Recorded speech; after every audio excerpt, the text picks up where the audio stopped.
today we have our special guest, Raja Rajeshwari ma'am, Inspector of Police, Tamil Nadu. Now I invite our AHM ma'am to honor our chief guest with a shot.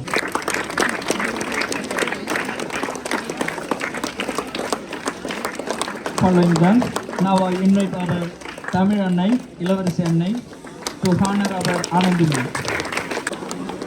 Thank you, students, please. So now I invite our Inspector of Police ma'am to share her valuable thoughts with you. SBS headmaster அவர்களுக்கும் மற்ற ஆசிரியர் அவர்களுக்கும் மாணவ மாணவியர் அவர்களுக்கும் மாலை வணக்கத்தை தெரிவித்துக் கொள்கிறேன்.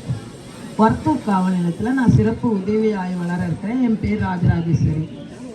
இப்போ நாங்கள் வந்திருக்கிறதே அவேர்னஸ். என்ன அவேர்னஸ்னால் குழந்தைங்களை பற்றி குழந்தைங்கள்லாம் படிக்கிற பசங்க, பெண்கள், மாணவர்கள் அவங்கள பற்றி சொல்கிறதுக்கு தான் நாங்கள் வந்திருக்கோம். என்னென்னா படிக்கிற பிள்ளைங்க இந்த சின்ன வயசுலேயே திருமணம் செய்யக்கூடாது. 2006 சட்டம் வந்துச்சுன்னா 18 வயசுக்குள்ளே இருக்கிற எந்த விதமான குழந்தைங்களுக்கு திருமணம் செய்யக்கூடாது என்ற சட்டம் வந்திருக்குது. இப்போ தெரிஞ்சுக்கணும். நீங்கள் தெரியாமல் இருந்தாலும் நீங்கள் எல்லாம் தெரிஞ்சுக்கணும். எல்லாம் படிக்கிற குழந்தைங்க எல்லாருமே உங்களுக்கு படிப்பு தான் முக்கியம். இந்த வயசில் நல்லா படிக்கணும். உங்களுக்கு என்ன உங்களுடைய கவனம் எல்லாமே படிப்பில் தான். அதுவும் மாணவர்களுக்கும் அப்படி தான். உங்களுடைய கவனம் எல்லாமே படிப்பில் தான் இருக்கும். நம்ம இந்த சின்ன வயசில் படித்தாதான் நம்மளுடைய லைஃப் நல்லா இருக்குன்னா நீ ஒரு நினச்சி நம்ம ஒரு கலெக்டர் ஆகலாம், ஐபிஎஸ் ஆகலாம், என்ன எந்த ஜாப்புக்கு வேணாலும் போகலாம். சின்ன ஜாப்போட பெரிய ஜாப்புக்கு போகணும். அப்போ நீ நல்லா படிக்கணும். உன்னுடைய திறமையை நீ வளர்த்துக்கணும். உங்களுக்கு தெரியாது முடியாதுன்னு நினைக்கவே கூடாது. உனக்கு படிக்க முடியும், உன்னால் படிக்கலாம். நம்ம ஒரு தடவை படித்தது தெரியல வரல அப்படிலாம் ஞாபகத்தில் வச்சுக்கக்கூடாது. நீ 1க்கு 10 தடவையாக படி, நல்லா மெமரி ஆகிடும். நீ அதை புரிஞ்சுக்கிட்டு படி. நல்லா புரிஞ்சுக்கிட்டு படித்தாலே அது மாதிரி கிளாஸில் டீச்சர் நடத்துகிறாங்கன்னா நல்லா அப்சர்வ் பண்ணணும். டீச்சர் என்னத்தை பற்றி நடத்துகிறாங்க, இந்த சிலபஸா, சரி தமிழா, எப்படி தமிழில் என்ன நடத்துகிறாங்க, அதை உனக்கு சைடில் குறிச்சிக்கணும். அவங்க ஹிண்ட்ஸ்லாம் கொடுத்தாங்கன்னா சின்ன சின்ன குழுலாம் கொடுப்பாங்க புரிகிற மாதிரி வரத்துக்கு. அப்போலாம் நீங்கள் எழுதிக்கணும். நல்லா உங்களை திறமையை நீங்கள் வளர்த்துக்கணும். அந்த அளவுக்கு படிக்கணும். அதாவது முடியாது தெரியாதுலாம் சொல்லவே கூடாது. முடியும். நமக்கு திறமை, ஒவ்வொருத்தவங்களுக்கும் ஒவ்வொரு திறமை இருக்கும். இப்போ ஒரு பசங்களுக்கு படிப்பில் திறமை இருக்கும், ஒரு பசங்களுக்கு விளையாட்டில் திறமை இருக்கும், ஒரு சில பசங்களுக்கு கலையில் திறமை இருக்கும். அதேமாரி எல்லாருக்கும் ஒவ்வொரு விதத்தில் ஒரு திறமை இருக்கும். ஒரு பையன் குறும்பாக இருப்பான், அவன் நல்லா கிண்டலாக பேசுவான். அதேமாரி ஒவ்வொருத்தவங்களுக்கும் ஒரு திறமை இருக்கும். அதேமாரி நீங்கள் வளர்த்துக்கணும். அதனால் அந்த விதத்தில் படிப்பில் கவனம் செலுத்தணும். உங்கள் ஸ்கூலில் நாங்கள் கேள்விப்பட்ட வரைக்கும் நல்ல மார்க் எடுத்திருக்காங்க. 10th நிறைய மார்க்கு, +2 நிறைய மார்க் எடுத்திருக்காங்க தான் நான் கேள்விப்படுறேன். பார்க்குறப்பலாம் அவங்க சொல்கிறாங்க. ஒரு 10 days முன்னே பெரியார் பஸ்ஸில் போனால் அந்த பெரியார் கண்டக்டர் சொல்கிறார், என் பையன் இங்கே தான் படித்தான், எஸ்டிஸ்கில் பார்த்தா 485 மார்க் எடுத்துருந்தான் அப்படின்னாரு. எவ்வளோ சந்தோஷமாக இருக்குப்பாரு. அவரும் சொல்கிறாரு, கேட்குற எங்களுக்கும் எவ்வளோ சந்தோஷமாக இருக்குப்பாரு. அதனால ஸ்கூல் நல்ல திறமையான ஸ்கூல். நீங்களும் நல்ல திறமையான நிறையா மார்க் எடுக்கணும். உங்களுடைய வளர்ச்சி எல்லாத்துலேயும் நீங்கள் ஜென்ரலாகவும் நல்லா கற்றுக்கணும். எல்லாத்தையும் தெரியாதுன்னு நினைக்கவே கூடாது. லேடிஸ்க்கு முக்கியமாக நம்மளாட்டி முடியாதுன்னு நினைக்கவே கூடாது. எல்லாம் முடியும், நமக்கு தெரியும். பயப்படக்கூடாது. ஃபஸ்ட்டு தப்பாக இருக்குமா அந்த ஃபீலிங்கே இருக்கக்கூடாது. தப்புன்னதே கிடையாது. ஒரு தடவை தப்பாகிடும், 2 3 தடவை செய்யணும், 4 தடவை கரெக்டாக வந்துடும். அதை பற்றி நீ கவலையே படாத. உனக்கு முடியும், நீ செய்யணும். அதுமாரி பொம்பளை பசங்க நீங்கள் ஒரு செட்டன் ஏஜ் ஆகிடுச்சுன்னா யார்கிட்டையும் தள்ளி நின்று தான் பேசணும். யாராக இருந்தாலும் சரி, நம்ம வீட்டில் அப்பாவாக இருந்தாலும் அண்ணனாக இருந்தாலும் மற்ற பாய்ஸுக்குள்ள பேசலாம், கொள்ளலாம். என்ன நல்லா இருக்கேன் நல்லா, அந்த கேள்வி என்ன கேட்குறாங்களோ அதுக்கேற்றபடி பேசணும். நம்ம ஒரு வயசு வந்தாலே நம்மளை தொட்டு பேசுகிறதுலாம் நம்ம அவாய்ட் பண்ணிக்கணும். நமக்கே தெரியும் நம்மளுடைய ட்ரெஸ் பண்ணுறது, நம்மளுடைய பேசுகிறது. நம்ம ஒரு வயசுல நீங்கள் சொல்லுங்கள், ஒன்று ஒரு திட்டாங்கன்னு வச்சுக்கா, சரி எனக்கு அவமானமாக ஆகிடுது, 4 பேருக்கு வேறு என்ன திட்டாங்க அப்படின்னு நினைப்பீங்க.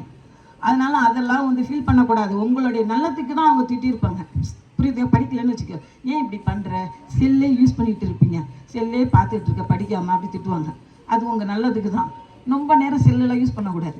கொஞ்சம் நேரம் ஒரு வாட்ஸ்அப் பார்த்தியா, அது நல்லதை ஒண்டி எடுத்துக்கணும், கெட்டதை எடுத்துக்கக்கூடாது. அதுமாதிரி ஃபேஸ்புக்லேயும் நல்லதை ஒண்டி தான் எடுத்துக்கணும், கெட்டதை எடுத்துக்க கூடாது. அதேமாதிரி ஒரு செல்ஃபோன் பேசுகிறது கூட ரொம்ப நேரமெல்லாம் பேசக்கூடாது. ஒரு 10 நிமிஷம் என்னத்தை பற்றி எதுக்கு பற்றி கேட்குறாங்க அதை பற்றி ஒன்று பேசிட்டு வச்சிடணும். அனாவசியமாக பேசவே கூடாது. எதுலேயுமே சரி அவாய்ட் பண்ணணும். இப்போ லேடிஸ் பொம்பளை பசங்களாம் ட்ரெஸ் மாற்றுறப்ப நம்மளுடைய இதுக்கு கரெக்டாக கவனமாக மாற்றணும். நம்மளுடைய ஆடைகள் நம்ம ஆள் பாதி ஆடை பாதின்னுவாங்க. நம்ம ட்ரெஸ் பண்ணுறது பொறுத்து தான் நம்மளை நல்லா சொல்லுவாங்க. அதனால் லேடிஸ் பசங்களாம் ஜாக்கிரதையாக இருக்கணும். உங்களுடைய கவனம் உள்ள படிப்பில் தான் இருக்கணும். இந்த சின்ன வயசில் கல்யாணம் பண்ணுறதுலாம் கூடவே கூடாது. படிப்பு தான். உங்களுடைய திறமை படிப்பு காட்டுங்க, மார்க் எடுங்க, உங்கள் நாலேஜை வளர்த்துங்க. இன்னும் ஒரு காலத்தில் இப்போ வந்து சரி பாருங்க, இப்போ சாதாரணமாக உங்களுக்கு தெரியாதது இல்லை, கூகுள் மேப்பில் எதை பற்றி உனக்கு தெரியாதா ஒன்று செக் பண்ணிக்கலாம். உனக்கு நல்ல விதத்தில் அதை பயன்படுத்தணும், கெட்ட விதத்திலே பயன்படுத்தக்கூடாது. உனக்கே ஒன்று தெரியலையா, உன்னை யூடியூப்பில் போய் பார்ப்பீங்க. அதேமாதிரி நல்லதை ஒண்டி பார்க்கணும், கெட்டதை பார்க்கக்கூடாது. அதில் அதை சில விதத்துக்கெல்லாம் யூஸ் பண்ணுறப்ப செல்ல நல்ல விதம். அதுமாதிரி கோவத்தில் எதுவுமே செய்யக்கூடாது. கோவமாக இருந்தால் அமைதி, அந்தாண்ட போய் நம்மளை பற்றி திட்டுறாங்களா ஒன்றுமே பேச வேணாம், அந்தாண்ட போய் காமாக போய் 2 நிமிஷம் போயிட்டு வந்தால் சரியாக போயிடும். கோவம் படக்கூடாது, அதனால் தவறான முடிவுகள் ஆகிடும் கோவத்தில். புரியுதுங்களா? அதை அர்த்தாப்புல வந்து உங்களை யாராச்சும் அதிகமாக திட்டுறாங்க கொள்றாங்கன்னா கவலையே படாத, திட்டினா போனால் போகிறேங்க, அதை பற்றி கவலையே பட வேணாம். நம்ம வேலையை நம்ம செஞ்சிடணும். நம்ம காலம்பரை எழுந்திரிச்சோமா, படித்தோமா, கொண்டாமா. காலம்பரை எழுந்திரிச்சு படிங்க. ஃபஸ்ட்டு சொல்கிறது அதான். ஒரு 5 மணிக்கெலாம் எழுந்திரிங்க. யாராக இருந்தாலும், பசங்களாக இருந்தாலும் சரி, லேடிஸாக இருந்தாலும் சரி, ஒரு 5 மணிக்கு எழுந்திரிச்சு சோம்பேறி பார்க்காத, தூங்காத. இப்போ படித்தாதான் வாழ்க்கை, அப்புறம் விட்டுட்டா கிடைக்காது இந்த லைஃபு. நல்லா என்ஜாய் பண்ணு, நல்லா படி, நல்லா கிண்டல் அடி பசங்களோட, உங்களை பசங்களோட. அதுமாதிரி நல்லா படிக்கணும். உங்களோட தவறான எண்ணமே இருக்கக்கூடாது. படிப்பு கவனம் செலுத்தணும். காலம்பரை எழுந்திரிச்சு படிச்சு நல்லா மெமரி ஆகும், நல்லா மார்க் எடுக்கலாம், நல்லா போஸ்டிங் போகலாம். உங்கள் வீட்டில் எல்லாரும் என்ன சொல்லுங்க, என் பொண்ணு படிச்சது நிறையா மார்க் எடுத்தது, இப்போ என் பொண்ணு என்ன பண்ணுறது, வேலை பார்க்குது, இந்த இடத்துல இந்த போஸ்டிங்கில் இருக்குது. அப்போ என்ன செய்யணும், நீ நல்லா படித்து மார்க் எடுத்தால் தான் நல்ல வேலைக்கு போக முடியும். அதுமாதிரி உன்னோடைய கவனம் எல்லாம் படிப்பில் தான் இருக்கணும். எந்த இதுலேயும் ஒரு தப்பான எண்ணம், தப்பான இதெல்லாம் போகவே கூடாது. திரும்ப சொல்கிறேன், செல்லை அனாவசியமாக யூஸ் பண்ணாதீங்க. வாட்ஸ்அப் பார்க்காதீங்க அவ்வளோவா. கொஞ்சம் நல்லதை வண்டி பார்த்துட்டு விட்டுருங்க. அது மாதிரி டிவியில் அவ்வளோவா பார்க்காதீங்க. உங்கள் வீட்டில் பெரியவங்க இருந்தாங்களா, நாடகம் பார்க்குறாங்கன்னா அவங்களுக்குலாம் போய் உட்காந்துட்டு நீங்கள் நாடகம் பார்த்து சீரியல் பார்த்துக்கலாம் இருக்கக்கூடாது. உங்களுக்கு படிப்பு தான் முக்கியம், படிப்பு தான் பார்க்கணும். அதேமாதிரி உங்கள் பாட்டிங்களாம் சில வீட்டில் இந்த புகையில் போடுவாங்க, அவங்களெல்லாம் போடக்கூடாது சொல்லணும். புரியுதுங்களா? புகையில் போட்டா என்ன, உனக்கு தெரியும் எல்லாருக்குமே அந்த கேன்சர் வரும், புற்றுநோய்க்கு அதிகமாக அந்த புகையில போட கன்னத்தில் புற்றுநோய் மாதிரி வரும்.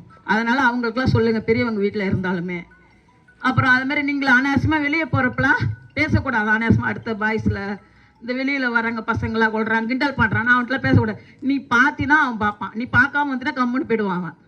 அதனால் நம்ம பொம்பளை பசங்க நம்ம கவனமாக இருக்கணும். பொம்பளை பசங்களுக்கு தான் முக்கியமாக நாங்கள் சொல்கிறது. புரியுதுங்களா? மெயின் அதான் சொல்கிறது.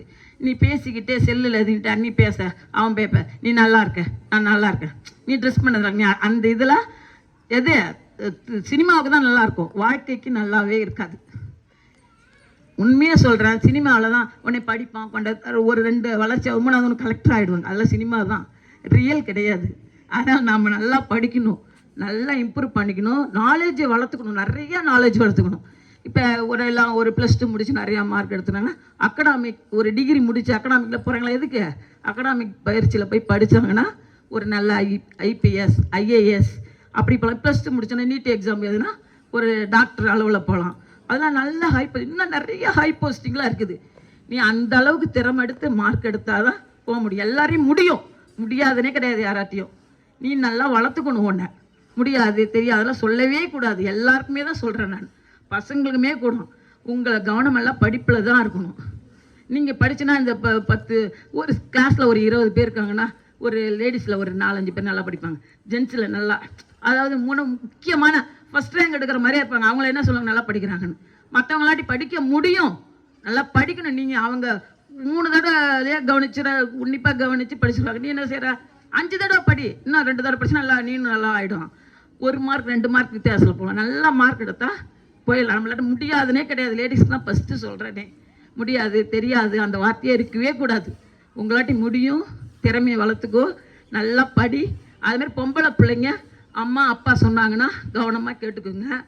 அவங்க சொல்கிறாங்கன்னே அவங்க என்ன சொல்கிறது அப்படிலாம் நினைக்கக்கூடாது. நம்மளுடைய நல்லதுக்கு தான் சொல்லுவாங்க. மெயின் டீச்சர்ஸ் சொல்லுவாங்க, அதேமாரி டீச்சர்ஸ் சொல்கிறத காது கொடுத்து கேளுங்க. நம்மளுடைய லைஃப் நம்ம வந்து ஃபுல் அண்ட் ஃபுல் கிளாஸ்லேயே தான் இருக்கிறோம். காலம்பரம் 9 மணிக்கு வந்துட்டா ஒரு 5 மணிக்கு மேலே தான் வீட்டில் போகிறோம். அவங்களுக்கு தெரியும் நம்மளை பற்றி. இப்போ இந்த பொண்ணை பற்றி இப்போனா டீச்சர்ஸ் சொல்லுவாங்க, இவ படிப்பா ஆவரேஜ் இப்படி அப்படி சொல்லுவாங்க. அதனால் நம்மளுடைய இது அவங்களுக்கு நல்லா தெரியும். நீங்கள் தெரியலன்னா கேளுங்க, சொல்லுவாங்க, படிங்க. தெரியல டவுட்டே அப்படியே உங்களுக்கே தெரிந்து டவுட்டுன்னு சொல்லிகிட்டே இருக்கக்கூடாது. கேட்டால் கண்டிப்பாக சொல்லுவாங்க. அந்த மிஸ்ஸுக்கே தெரியும் 20 பேரில் இவங்கன்னு இந்த பொண்ணு இப்படின்னு கரெக்டாக சொல்லுவாங்க. அது மாதிரி நான் உங்களை நல்லா வளர்த்துக்குங்க. அப்புறம் வேறு நான் உங்கள் கடைங்களில் ஏதாச்சும் உங்களுக்கு தெரிஞ்ச கடைகளில் இல்லை பக்கத்தில் அந்த கஞ்சா புகையில ஏதாச்சும் விற்கிற மாதிரினா எங்களுக்கு சொல்லணும். அப்படின்னா மற்ற எங்களுக்கு சொல்லுங்கள், நாங்கள் வந்து பார்ப்போம். உங்களுக்கும் அதே தான். இந்த பிரச்சனை பண்ணுறது சண்டை போடுறது அதெல்லாம் தேவையே இல்லை. படிக்கிற வயசில் படிச்சிடணும். அப்புறம் அதுமாதிரி நீங்கள் சாப்பிட்ற நேரத்தில் கரெக்டாக சாப்பிட்ணும். உங்களுடைய ஹெல்த் கண்ட்ரோல் முக்கியம். ஹெல்த் கண்ட்ரோல் காலம்பரை அது பிடிக்கல இது பிடிக்கல சொல்லக்கூடாது. வீட்டில் என்ன கொடுக்குறாங்களோ அதை சாப்பிட்டுக்க வேண்டியதுதான். சாப்பிட்டு அதுமாதிரி கரெக்ட் டைமுக்கு டிசிப்ளினாக நல்லா நீட்டாக யூனிஃபார்ம் போடணும். ஸ்கூல் யூனிஃபார்ம் ஸ்கூல் நோட் புக்கெலாம் நீட்டாக வச்சுருக்கணும். உங்களோட வேலைகள் நீங்கள் கரெக்டாக செஞ்சுக்கணும். அப்போ தான் நம்மளுடைய அந்த பழக்கம் தான் நமக்கு கடைசி வரைக்கும் வரும். நம்ம ஒரு படித்து முடிச்சு ஒரு ஜாப்புக்கு போனால் கூட அப்படி தான் இருப்போம். நம்ம இப்போ எப்படி இருக்கியோ அப்படி தான் அங்கேயும் போய் இருப்பேன். அங்கேயும் நம்ம கூட வேலை பார்க்குறவங்களே இது அது சரியாக செஞ்ச சிம்மராக செய்வாங்க அப்படின்ட்டு கூடாது. நம்ம இப்பயே பழகப்படுத்தினா நமக்கு பின்னால் நல்லா இருக்கலாம். கடைசி வரைக்கும் நம்மளுடைய பழக்கம் தான் நம்ம கடைசி வரைக்கும் நம்மளை கொண்டு போவோம். அப்படியே இருப்போம் நம்ம. அதனால் உங்களை நீங்கள் நல்லா வளர்த்துக்குங்க, நல்லா படிங்க. இல்லை பொம்பளை பிள்ளைங்கள எல்லாருக்கும் எல்லாம் தெரியும் முடியும். இந்த காலத்துக்கு ஏற்றபடி உங்களை மாற்றிக்கிங்க. நல்லதை நினைங்க, நல்லதை சிந்தனை பண்ணுங்கள், நல்லதை செய்யுங்க, நல்லா படிங்க. திரும்ப திரும்ப அதான் நான் உங்களுக்கு அட்வைஸ் பண்ணுறேன். நம்மளால் முடியும். பொம்பளை பிள்ளைங்க நல்லா மெச்சூர் ஆகலாம், நல்லா வரலாம். எல்லா டிபார்ட்மெண்ட்லையும் நிறைய இருக்குது போஸ்டிங்களாம். இப்போ நான் சாதாரண ஸ்கூல் படிச்சுருந்தா வரலையா, அதுமாதிரி நல்லா படிங்க. நல்ல இதோட நல்லா பெரிய வேலைக்கு போகலாம். உங்களுக்கும் தான்ப்பா. நீங்கள் எல்லாம் அது இதெல்லாம் சொல்லிட்டு நினைக்கக்கூடாது. படிப்பு தான் முக்கியம். படிப்பு தான் நம்மளுடைய லைஃப் நின்று இருக்கும். அதனால் நல்லா படிங்க. All the best. வணக்கம் மேடம். பள்ளி தலைமை ஆசிரியர் அவர்களுக்கும் ஆசிரியர் பெருமக்களுக்கும் மாணவ செல்வங்களுக்கும் என் மாலை வணக்கம். இந்த காவல்துறை சார்பாக இந்த அவேர்னஸ் ப்ரோக்ராம் எதுக்குன்னா, இந்த வளர்ந்த அப்புறம் நிறைய என்னது குடிக்கிறது, அதனால தான் ஒரு குடும்பம் வீணாக போகுது. இப்பயே உங்களுக்கு இந்த வயசுலேயே உங்களை நீங்கள் வந்து படிக்கிறத மட்டும்தான் உங்கள் எய்மாக வச்சுக்கணும். அடுத்து நம்ம ஒரு வேலைக்கு போகணும், அதுக்கப்புறம் தான்றதை உங்கள் மனசுக்குள்ளே கொண்டு வரணுன்றதுக்காக தான்.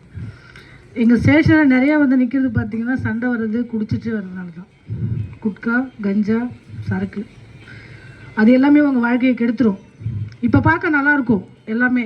அவன் ஒரு தடவை அதை நம்ம யூஸ் பண்ணி பார்க்கலாமா அப்படின்னு தோணும். அது எல்லாமே நம்ம லைஃபே வீணாக்கிடும்.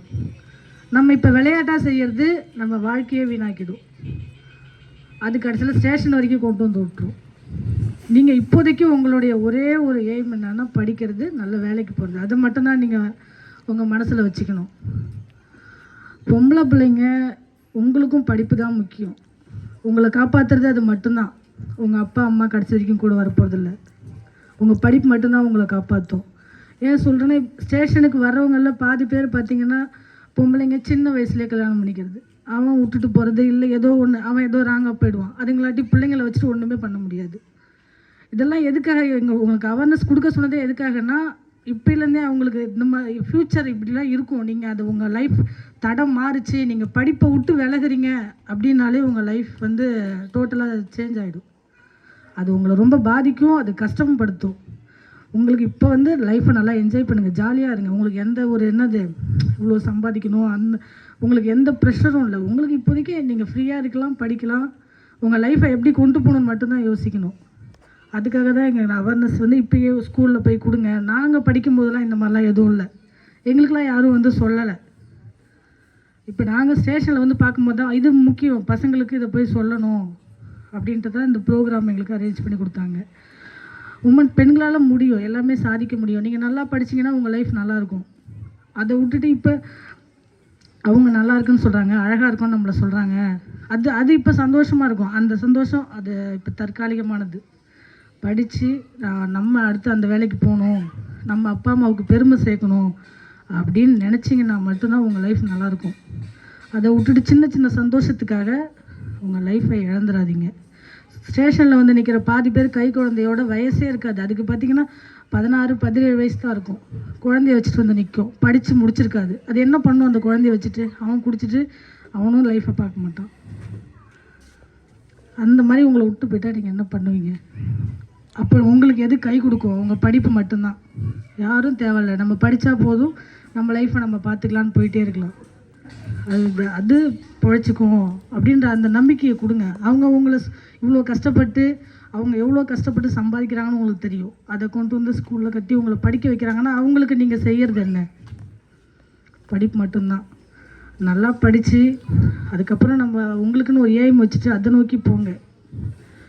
அப்படி இருந்தால் மட்டும்தான் நீங்கள் லைஃப்பில் ஜொலிக்க முடியும். இப்போ இருக்கிற சின்ன சின்ன சந்தோஷத்துக்காக என்கிட்ட இவங்க பேசுனாங்க அவங்க பேசுனாங்க, இல்லை எங்கள் வீட்டை கல்யாணம் பண்ணி வைக்கிறேன்னு சொன்னாங்கன்னா கூட நீங்கள் ஒத்துக்காதீங்க. ஸ்டேஷனில் வந்து எனக்கு இன்னும் வயசாகலை, அதுக்குள்ளே கல்யாணம் பண்ண சொல்கிறாங்க, நான் இப்படி ஆகணும் அப்படி ஆகணும்னு ஆசைப்பட்றேன் அப்படின்னு ஸ்டேஷனில் வந்து சொல்லுங்கள். 100 கால் இருக்குது, ஃபோன் பண்ணி சொல்லுங்கள். பசங்களும் அந்த மாதிரி தான். என் ஃப்ரெண்டு சொன்னான், நான் ஒரு தடவை ட்ரை பண்ணேன், எனக்கு இதே பழக்கம் ஆயிடுச்சு அப்படின்னு போகக்கூடாது.